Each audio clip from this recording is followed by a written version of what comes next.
சிறகடிக்க ஆசை சரியில்ல. அடுத்து வர எபிசோட்ல நம்ம சிந்தாமணி இருந்துட்டு விஜய கிட்ட சொல்லி அவங்களுக்கு கொடுக்க வேண்டியதை கொடுத்தா கண்டிப்பா அவங்க பணத்தை வாங்கிப்பாங்க. அதுக்கப்புறம் மனோஜ் பக்கமாக தான் சப்போர்ட் பண்ணி பேசுவாங்க.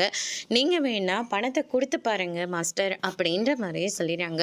10,000 5,000 கொடுத்தா வாங்கிப்பாங்களா அப்படின்னு சொல்லிட்டு கேட்ட உடனே அவ்வளோலாம் அவங்க வாங்க மாட்டாங்க. அவங்க கொஞ்சம் அதிகமாக எதிர்பார்ப்பாங்க. அதிகமான எவ்வளோ ஒரு லட்ச ரூபாய் அப்படின்ற மாதிரி சொல்கிறாங்க. அவ்வளோ பணத்துக்கு நான் எங்கே போவேன்? பார்வதி கிட்ட கேட்ட உடனே பார்வதி இருந்துட்டு எங்கிட்டலாம் அவ்வளோ பணம் இல்லை, இருந்தாலையும் இப்படி குறுக்க வழியில் போகிறதுக்கு நான்லாம் பணம் கொடுக்க மாட்டேன். நான் எப்போவுமே பாசிட்டிவாக நினைக்குவேன். தயவு செஞ்சு இனிமேல் இந்த மாதிரி விஷயத்துக்காக என் வீட்டில் உட்காந்து யாரும் பேச தேவையில்லை அப்படின்ற மாதிரி நம்ம பார்வதி சொன்னதுனால நீ என்ன எங்களுக்கு இடம் கொடுக்கறது, இனிமேல் இந்த வீட்டு பக்கமே நாங்கள் எதுவுமே பேச மாட்டோம், போதுமா உனக்கு அப்படின்ற மாதிரி சொல்லிட்டு நம்ம ஸ்ருதியோட ரெஸ்டாரண்ட்டில் அவங்கள மீட் பண்ணி பணத்தை பேக்கில் வச்சிடுறாங்க. இது வீடியோ ஆதாரமாக அவங்க எடுத்துக்கிறாங்க.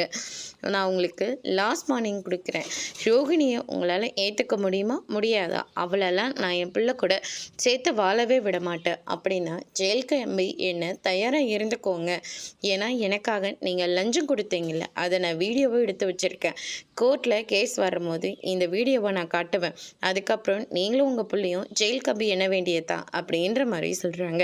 அதோட இன்னைக்கான பிரமோ முடிச்சிருக்காங்க.